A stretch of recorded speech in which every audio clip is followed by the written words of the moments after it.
guys, welcome to episode 12 of the PFedu podcast. Today's guest is going to be Coach Zach Farrel, who is the Assistant Director of Sports Performance at the University of Louisville. Zach and I first met back when I was at St. Vincent, and an athlete that I had just gotten drafted was doing his Tommy John rehab with me, and had mentioned to me that the training program I was writing was a lot like that of his college strength coach. From there, he was able to give me Zach's number. We've been close ever since. It's been amazing to watch his rise up through the University of Louisville. I think it's incredibly special that he started there as an intern back in 2009, and now present day he's the Assistant Director of Sports Performance there at the University of Louisville, and the amount of success that he's been able to enjoy at that program and bring them has been amazing. So great friend, great coach. I know you guys will enjoy this episode. We get into a lot of different topics. It'll be a great episode, I think, for parents of athletes that are going off to college to hear, and athletes that are getting ready to go off to college, or other strength coaches out there, as we touch on a lot of different subjects and how they build athletes there at the University of Louisville. So without further ado, here's episode 12 of the PFedu podcast. All right, Zach, welcome to the podcast. I know we've already been chatting, but got some questions lined up, and we'll see where this thing takes us. But known you for a while. I want to congratulate you because you're one of the few strength coaches that I've ever seen that are at one place for as long as you've been. Like, you've been at Louisville since, 2010 now? Yeah, 2009 is when I started my internship. Yeah, so to just rise and ascend through one place is virtually unheard of. It's not common. No, so congratulations on that, man. That's amazing. Thank you. So one of the questions that I wanted to start out with is, what do you consider like the core values of your program? Like, Louisville baseball is super successful, right? But in your weight room, putting aside like what Coach Mack does, right? What have kind of you defined as like the core values for what goes on in your weight room to make the players better? Well, what is very helpful with Louisville sports performance in specific is it's our weight room. It's not necessarily my weight room, but it's our staff's weight room. And I serve alongside a fantastic staff with Jason Durkin, who's the head. And then, we have our staff who's under Jason, but it's not really a dictatorship from Jason. It's, hey, this is a team approach. And whenever any team steps into the Marshall Center, which is our Olympic sports weight room, this is the culture that you're stepping into.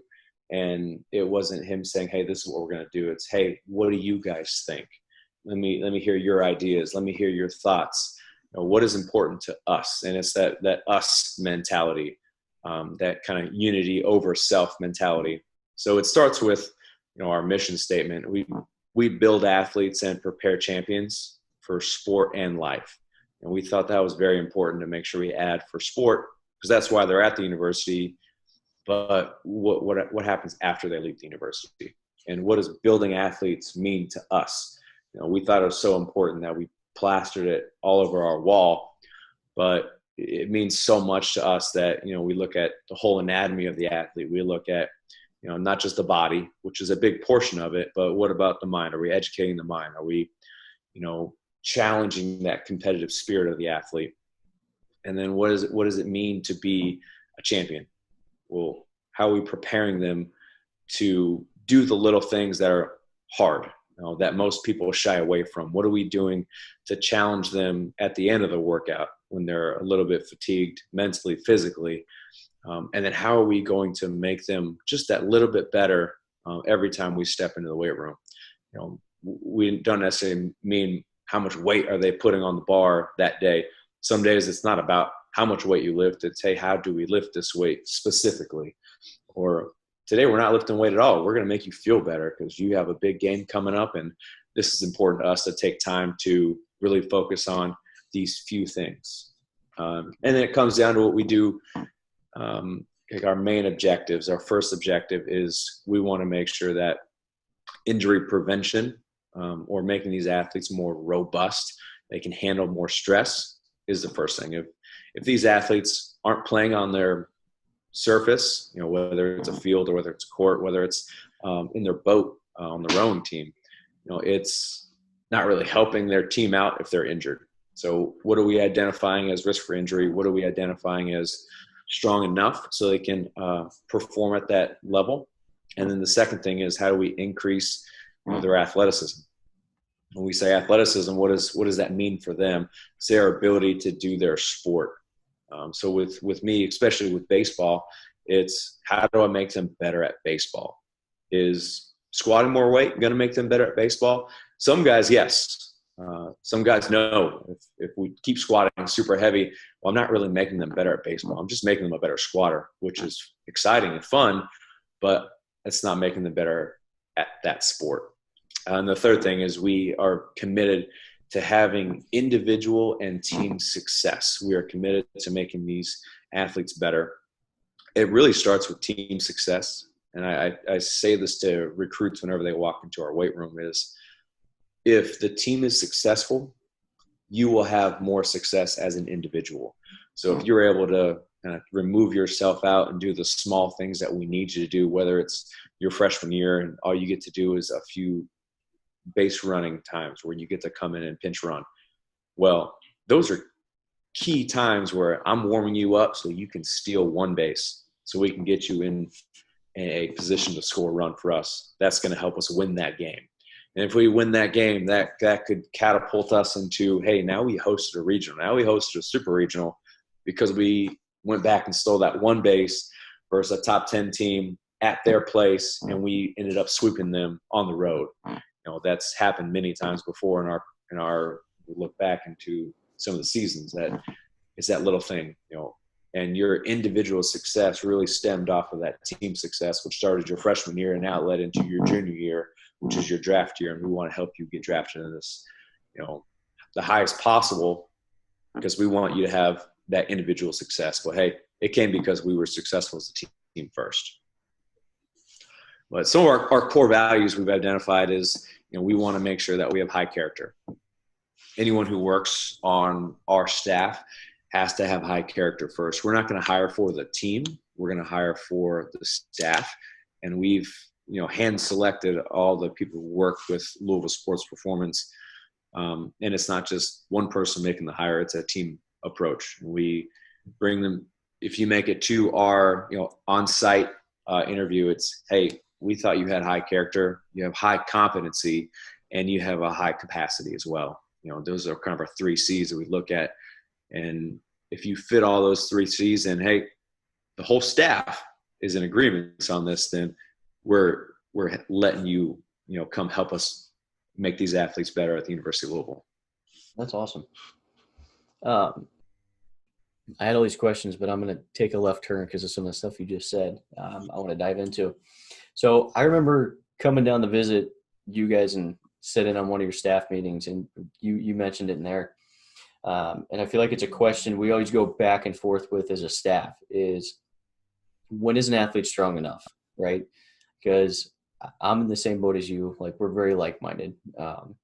But I always have that point where I feel like, okay, do we need to try to deadlift 600? Or is the path to deadlifting 600 more detrimental than just going a different avenue and trying to lift more weight faster and hit our speeds that we might want for our phases or like you said, to hit like those specific adaptations. And I know you guys even asked me in that meeting, like, well, what do you think is strong enough? And I remember that to this day. Because you guys kind of have those check marks.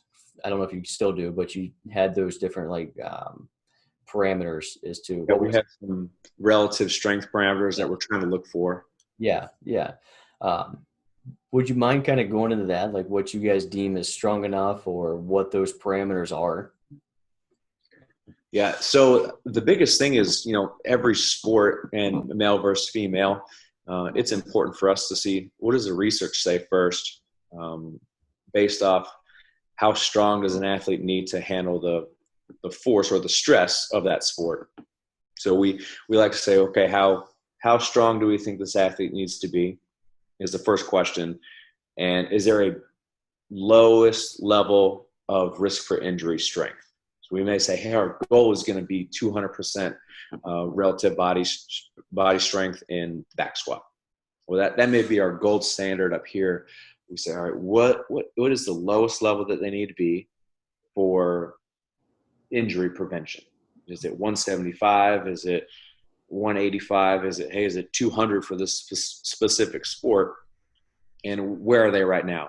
How do we get them to where we want them to be so that we can feel confidence in their ability to play that sport? High caliber athletes are going to find a way to play the sport, but can they play the sport at that same level for this duration? These college seasons are a lot longer and a little bit more intense than their high school and even some of their travel ball. They may play more games, but the speed and the pace of these games that we play it's just elevated across the board. So for strength purposes only, we like to say how strong does this sport need to be? With me for baseball, I say I would like them to be at 200% on either a deadlift or a back squat. Now there's different variations of the back squat, different variations of deadlift. And I'll pick the one that I feel like that athlete can do the best at, and we'll stay with that. And the question is, once they're there, well, what's next? Do I need to get them to 250? Do I need to get 300%? Some athletes are just going to be there anyways because they're just, mom and dad made them that way. So they're gifted. They're high, fast twitch, explosive athletes, and they're always going to be number one on the record board. Like, it's just how they're made. But is that making them better at their sport? I don't know. So then I have to take a look at asking the coaches, hey, this guy's strong. Yes, we can specifically say he is strong. I have the information to say that. But does he play strong? And then so I get the coach's information, technically, tactically. How are they at playing their sport? I may have a shortstop who can deadlift 200% of his body weight, but man, he cannot get to the ball, hit up the middle that I think he can. So what's holding him back? Well, maybe he's strong, yeah, but he's not powerful. He doesn't have the agility. He doesn't have the first step quickness. So identifying those key factors from coaches, or being able to identify them ourselves by just watching the sport, will help us figure out, all right, yes, they're strong enough, but now we actually need to take strength away and focus on something else. For each sport, we have those different parameters set, and then we have to, be in agreements within our performance team, which includes our athletic trainers, our nutritionists, our mental conditioning coordinator. We have to say, what's holding this athlete back? So, hey, yeah, they're strong. This athlete has hit these check marks, so we can move on from there. But that doesn't necessarily mean they're going to get better at their sport. So then we have to circle back and say, what's going to make them better at their sport? How are we going to maybe program slightly different? Or maybe they need to spend less time in the weight room and they need to go take more time on the field working on footwork or ground balls or hitting. That could be the issue. No, those are great points. I don't know if you ever thought about this question, but it's one, just because you are at like a top program, right, at the University of Louisville. How would your approach to kind of training change if you were at a smaller school? That's a great question. I try to keep things as simple as possible, even though I have a lot of resources. I'm very blessed. And I get to work alongside fantastic people. Pat Hassel, he's our athletic trainer, and he's at the University of Louisville for a reason because he's really good at his job. And my job is to help him do his job better. And if I was at a smaller school, I don't know if I would be able to say that. I hope that everyone is very good at their job at any school. But just the resources that we have, I think that would help me change the way. If those were taken away, how would I train differently?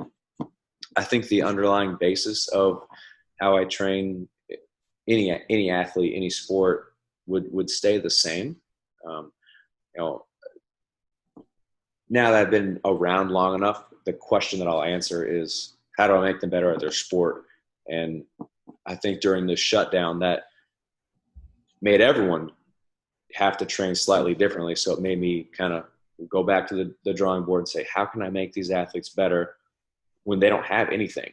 What am I going to send them? What am I going to have them do? What drills? How can I identify their weakness when I don't have a force plate, when I don't have, linear positioning transducer to measure velocity on their squat? All they have at home is a sandbag that was left over from their dad who accidentally made it because it was, in the garage. Or some athletes have a nicer setup at home than they do at their weight room. So I think keeping it simple has always been a big philosophy of mine. I think the time aspect would be the biggest thing. Is I wouldn't be able to be around them as much. I feel like if I was at a smaller school, then I'd have more responsibilities with more teams. So unfortunately, those teams would get less of me because I would be stretched thinner. I think that would be the biggest hurdle that I would have to figure out how to jump through. Yeah. What so I think I know exactly how you're going to answer this question. But when you get incoming freshmen, what would you say is the biggest quality you see repetitively that they're missing? Is it one thing, or is it kind of change per individual? Because you're getting kids from a broad spectrum. Some, right, don't do any lifting. Some come in looking like BMWs, and then some kids are completely broken. So what do you – Man, I think every year that answer changes because every class is always different. Typically, the biggest thing that I've seen, and it's not necessarily quality, I think it's more of a mindset, is they think they're working hard when they have never been pushed to the point where they're now so exhausted or so fatigued mentally, physically, emotionally, that now they can start to really get better. Because I'm trying to get them to a place where in any time of stress or any time of high pressure, they're always going to fall back to their highest level of training. And so they may think they work hard because, hey, I go to this gym. My mom and dad pay for me to go work with this strength and conditioning coach, and he pushes me hard. I can deadlift 400 pounds. I'm like, well, that's fantastic. Like, I'm excited for that person because they've got your business. You help them turn their lights on, but in a team setting, when I need you to do this right now, and if you don't get it done, we lose this game. Like, very simply, like, cards lose, not cards win. And I hate hearing cards lose. That drives me insane. So I'm going to push you to the point where I don't hear that ever, because I hate losing way more than I love winning. So it's changing their mindset. And in the summertime, they think they're working hard, and then they get around the rest of the team in the fall, and they realize, man, I'm so happy that I got to be on this campus for 5 weeks and get totally demolished by Coach Farrell because it just got so much harder. Because I'm trying to prepare them for practice, and they may have never practiced this hard either. So that's usually the biggest hurdle that I have to jump over is, some of these guys will turn down money to come to school.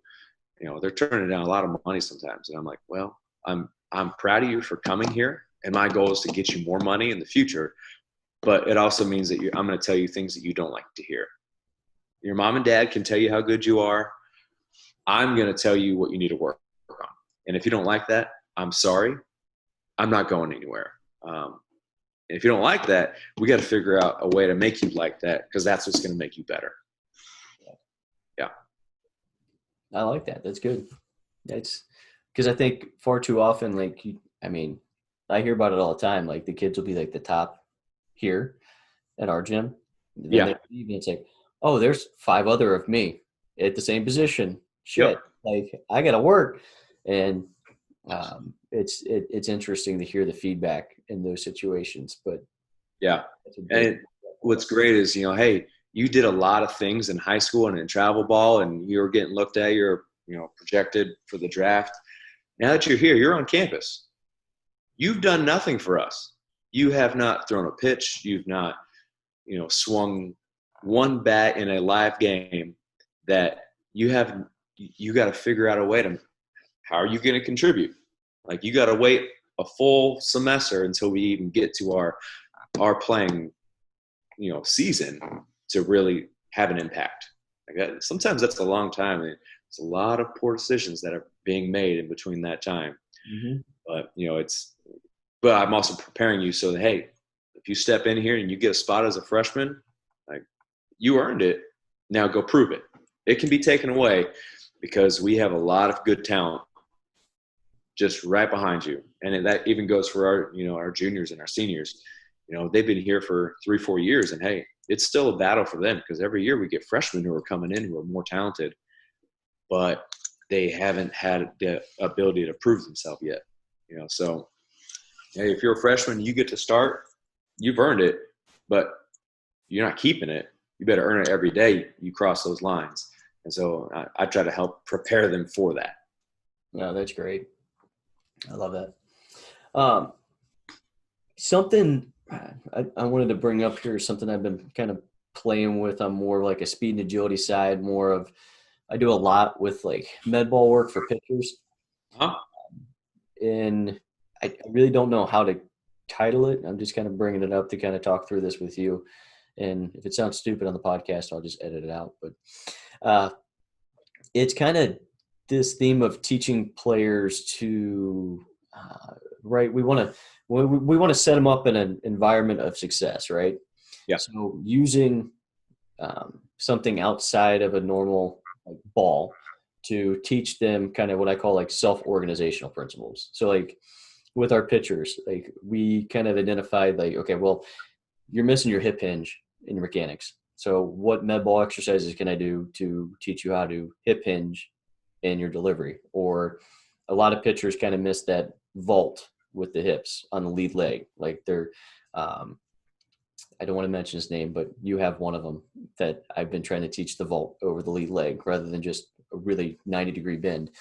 And giving them med ball exercises to help feel that so they know the feeling. So when they go to try to do it on the mound, they can feel it, right? Yeah. Or we've been really trying to teach in running mechanics more of like a double down pulse, like a pulse action down to load the legs in running rather than your traditional arm swing of hip to cheek or however. And we've just been playing around with different ways to teach them that so they can kind of organize it themselves rather than us having to sit there and just cue it to death. So I can tell them to pick something up and run, and they'll get a pulsing action with the arms. Or I can tell them to throw this med ball, and they can get a hip hinge or vault over the front side. What are your thoughts, or do you guys do much from like that perspective, whether it be speed and agility, whether it be for the pitchers med ball exercises to kind of help the athletes self-organize through these mechanics? Or is that something that I'm just making up that you're like, what the hell are you talking about? No, I definitely will use – we'll start with the pitching aspect. I will use medicine balls to help infiltrate into some of their pitching mechanics. I'm not a pitching coach. Mm-hmm. I don't want to be, but I want to help make the pitching coach's job easier. So I will watch these guys pitch. I'll pick up on certain things that they may be doing. And I also look at what is the TrackMan showing? Where I'm blessed is one of those things that we have at the University of Louisville, some TrackMan, so I can see their spray chart when that ball is crossing the plate. Where is it crossing the plate? How often are they missing high arm side or pulling glove side? Because that may help me decide what medicine ball throws that I should be incorporating into their workouts. It could be, hey, we're going to do a stork stance, or like a hook, because you cannot stay closed long enough while you're on the mound. Well, maybe I can introduce it in the weight room, and it just kind of repatterns that. And then all that repatterning over time will eventually lead to you maybe staying closed, riding the slope better on the mound. So now instead of you're throwing your head open and you're missing high arm side, now you're staying closed a little bit more because you've learned how to load in that back leg and then drive off the rubber and drive down the mound. So now you're in a better position to deliver the pitch, just by some of the medicine ball throws that we've been doing. But I also look at how can I incorporate some of that stuff in our breathing exercises, and how can I incorporate that into some of our lifting exercises. Well, hey, maybe instead of doing a single leg RDL like you typically would do, well, maybe we do a single leg RDL where I'm trying to work on internal rotation, but on the fixed leg. So now you can get into that good block position so you can get over that front side and deliver that pitch just a little bit better because we've worked on it so much. And now, all these things in life have made you retroverted, and I got to reposition your entire body. And I'm teaching you how to actually have some mobility with a little bit of a fixed leg or fixed femur. Those two different types of internal rotation the body has. How can I introduce that in medicine ball throws? Are we stepping off something when we do a medicine ball throw? How are we slowing the body down after a medicine ball throw? Everyone loves to throw a medicine ball really hard, but we don't focus on how are we slowing down the body after we throw it. How am I landing when I throw it? How am I loading when I throw it? So different ways to just manipulate the throw, I believe has definitely helped us. Yeah. Speed and agility wise, haven't taught a lot of the arm action. I've done a lot more with, just the leg action, teaching them how to attack the ground hard, doing different drills to help with that. We've done some stride frequency and stride length drills, uphill running, downhill running, bungee cords, assisted, resisted, just to help with that. I haven't done much with the arm action. I've done just minimal. That's also something that I'm looking into myself. I've been at the University of Louisville a long time, but it doesn't mean I stop learning. So I got to keep learning at different ways to make these guys faster. So I think the biggest thing is identifying what will make them faster. That's been, every athlete coming in is different. Is it, if I fix his arms, will it make him faster? If I fix the position that he starts in when he's trying to steal the base, will that make him faster? He's already fast, but is it a mobility issue that's actually holding him back? Everything's just so wound up tight that he can't get really good extension. If he can't get good extension, he can't get good flexion. How those things tie together.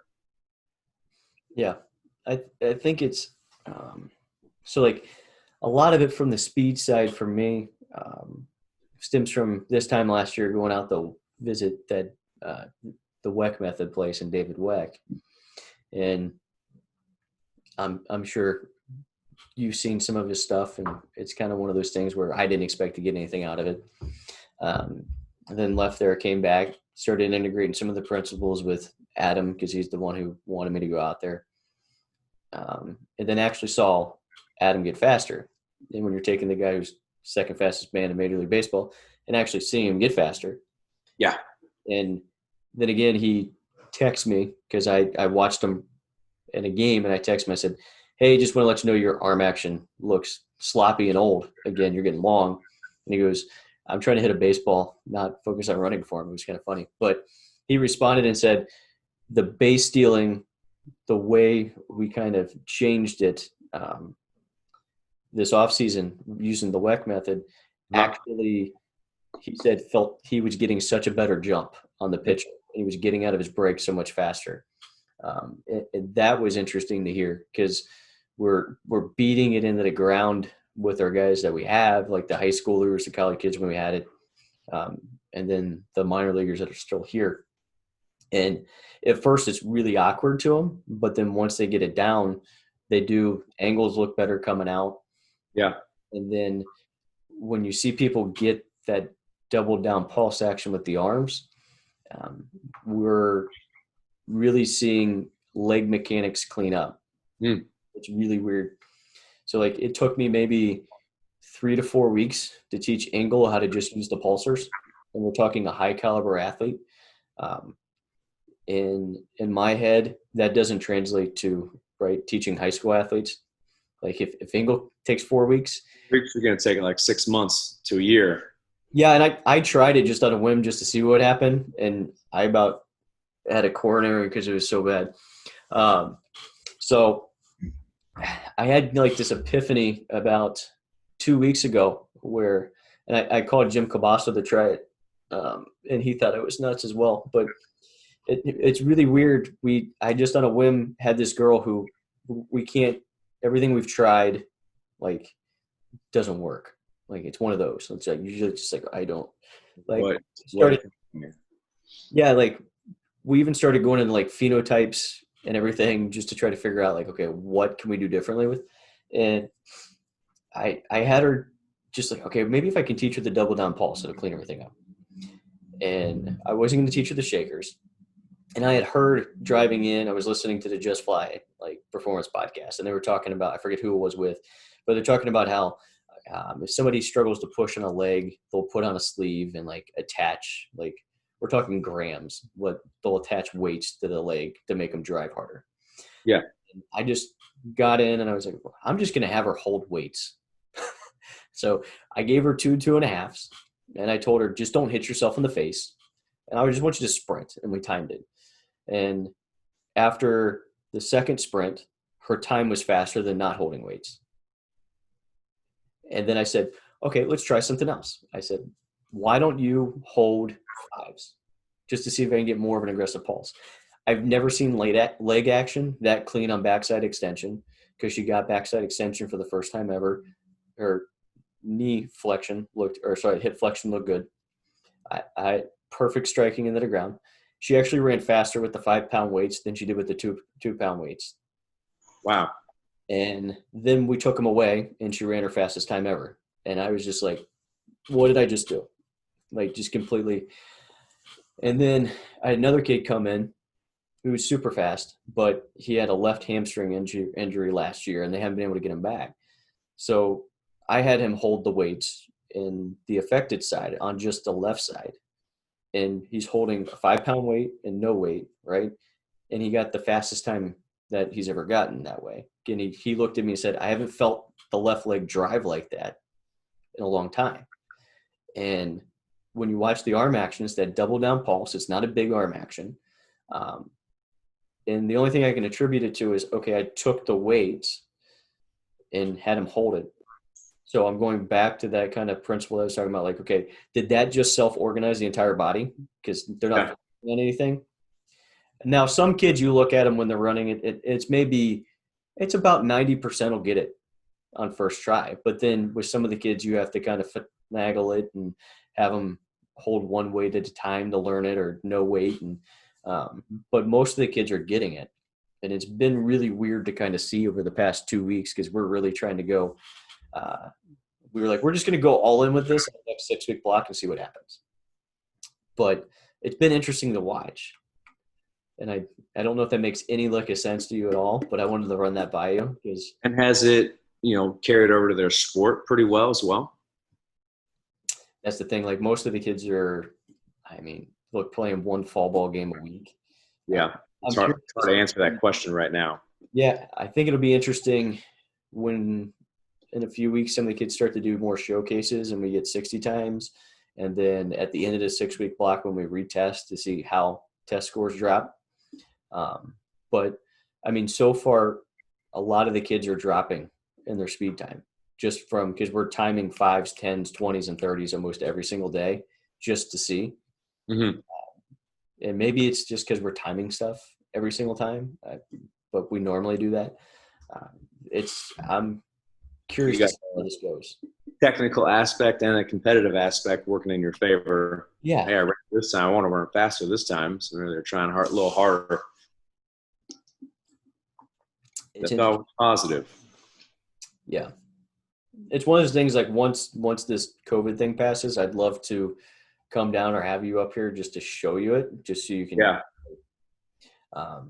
I've watched some videos and I was very intrigued by it. It's just I don't have any money right now because everyone's really tight with budgets. So all professional development money is going towards making sure that I pay my annual dues for the most part. No, I totally understand that. Yeah. But yeah, that's something we've been playing with from that self-organization principle that I'm kind of, I guess, I'm pointing that a little bit, but it's been really weird. Yeah. It doesn't mean I can't start trying new things. So only one way to find out in my book. Try it, it works, or try it, it doesn't work. You got to try it either way. Yeah. I mean, maybe grab some guys and have them hold some weights and make them sprint and see what you think. But it was weird. It's been weird. As we're talking about this, I have players in my mind that I'm like, well, that could help clean up a few things. Maybe it'll fix X, Y, or Z issue that I see wrong with them that I've been struggling to try to figure out how to fix. Maybe just giving them something in their hands will just correct it itself. And hey, I'm a miracle worker now, and I like it. Well, the weird thing is, like, our lacrosse players just don't understand how to run. Like, they always have bad arm mechanics. So as soon as you give them a weight in your hand, they go to and do it correctly because they're used to holding something. So Yeah. things like, well, that's how they're going to run anyways. Like, so, and like when we have them hold their stick, they have more of a double down pulse action with their arms. Like, I think the most interesting thing, just going a different with the Weck thing, was I didn't really understand the double down pulse. I mean, yeah, you felt more action with the pulsers, but if you just grab a stick, like a PVC pipe, and then just run, your arm is going to pulse. Yeah. And that just goes back to kind of primitive thinking. Like, okay, if I'm holding something and I'm running, my arm pulses like that to load the system. Mm-hmm. So I don't know. That's what I'm ranting. So I'll shut up. So yeah, the last thing I want to touch on is what do you guys do from an in-season lifting perspective? Because I know that's got to be a different thing when you get the freshmen on campus and now we're playing and now we're lifting at the same time. Because I know the hardest thing for us here is with high school teams, having them continue to lift in season because they're just too busy, like between practices. I don't know if it's coaches just don't value the time to do in-season lifting. It's just hard to do at the high school level. So how do you guys do that there? I would say I'm very blessed. Dan McDonald is very pro weight room, which is very helpful for me. He lets me lift in season. Now, our schedule is our schedule as well. We're playing 4 games a week. We have travel days mixed in there. We have to figure out off days. So the schedule becomes challenging, but we find ways to work around where position players will get 2 lifts in every week. And that's been one of those things that has not changed unless we have a 5-game week. You got 5 games in a week, you got 5 games in a week. Can't really do too much about that. But we will find time to get these guys in the weight room. And the thing that I've trended towards is, I'm around baseball and I've been around baseball long enough that I need to understand what does a game look like? Is it a 3.5-hour game? Is it a 4-hour game? Is it a 2.5-hour game? What did that look like? What did the base running look like? What did the bats look like? How much fielding did all these players do? Like, how much actual load did they have to, or stress did they accumulate over their 1 game, 2 games, 3 games over the weekend? And then I'd have to make a decision on what kind of workout do I need to do this week versus next week. So I have about 5 workouts, I guess you could say classifications of workouts that I will rotate through. And I have a heavy day, which heavy day means we're probably going to do some sort of heavier bilateral loaded lower body movement so I can maintain strength in season. But then I have my 2, what I call moderate days, where we're going to do, one day is a lower or heavier lower unilateral loaded exercise, whether it's a lunge, a step up, single leg RDL. Then I'm going to load a little bit heavier. Typically, it's some sort of lunge because I want the stress of moving forward and backwards or backwards and forward. And then I have, mixed up in there. One of them's a heavier upper body day. One of them's a heavier or upper body pressing day. One of them's a heavier upper body pulling day. And then I have my light day where it's just a lot of unilateral exercises that are going to be loaded pretty light because we're probably playing the next day or going into a weekend series where I want them to play. And then I have one where I just want to make them feel really, really good. Whether we do yoga, which we do pretty much every week, or is it what I call a circuit lift, where I kind of map out about 15 to 20 exercises that's going to work on mobility, stability. There's some loaded movements in there, some prehab in there, some core in there, where I just want to get a lot of blood flowing, get them moving through large ranges of motion to help them feel better for the upcoming days. We will typically get the heavy lift in 1 to 2 times every 4 weeks. And then we kind of stick around those moderate lifts, pretty much 1 a week. And I'll rotate between 2 moderates, moderate light, moderate circuit. And then every Thursday in season, we do yoga. Glorified stretching is really what it is, with soothing music that I'll lead them through because I travel with them. So I want to make sure that if it's home, I'm doing it. If it's away, I'm doing it. That should never change. And then, take them through kind of a flow where it allows them to just feel a little bit better. And I give them the opportunity to relax because these athletes are always go between practice, between class, between social life and all that stuff they have going on. Being a Division I athlete is, sometimes this is a block of 20 minutes where I can actually slow them down, take away some of this sympathetic overdrive, switch them over into a parasympathetic state.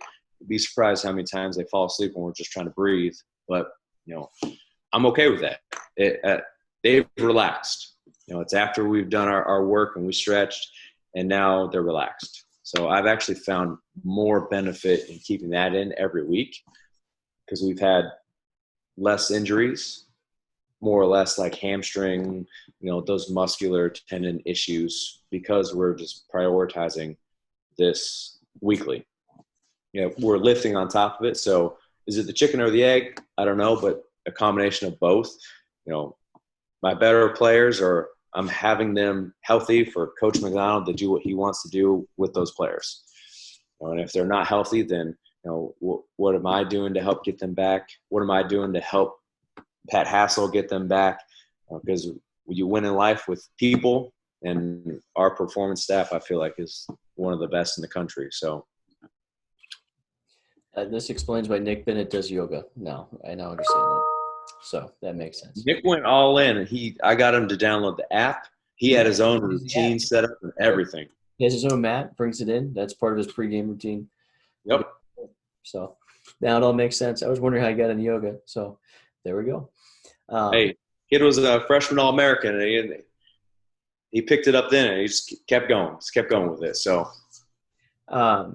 when you do your heavy day in season, what is it, about 80%, 85%? How heavy you going? I like to touch 80% between 3 and 5 for like really good repetitions. 5 singles. Sometimes I'll do 2 to 3 sets of 2 to 3. Just something to touch on it. Typically, it's between 80 and 90%. Okay. Depending on what my rep scheme is. I'll also do reverse band squatting in season. It allows them to go heavy, but at the bottom of the squat, we have those bands helping them feel a little bit lighter. But at the top quarter, I'm overloading it, where I feel like they're getting challenged a little bit. So I'll kind of vary between those. Typically don't deadlift a lot in season unless, athletes specifically ask if they can, just with the nature of it and the hands. And I like to take some of that weight out of their lats as well. Makes sense. I like All right, man. Well, I don't want to keep you too much longer. Thanks for sitting down and doing this and taking the time. Appreciate it. We could probably do a round two because I feel like there's a lot of untapped questions that we still got to jump into as well. So, Yeah, probably. I'd be more than happy to do that if you can find some time. So, but appreciate it.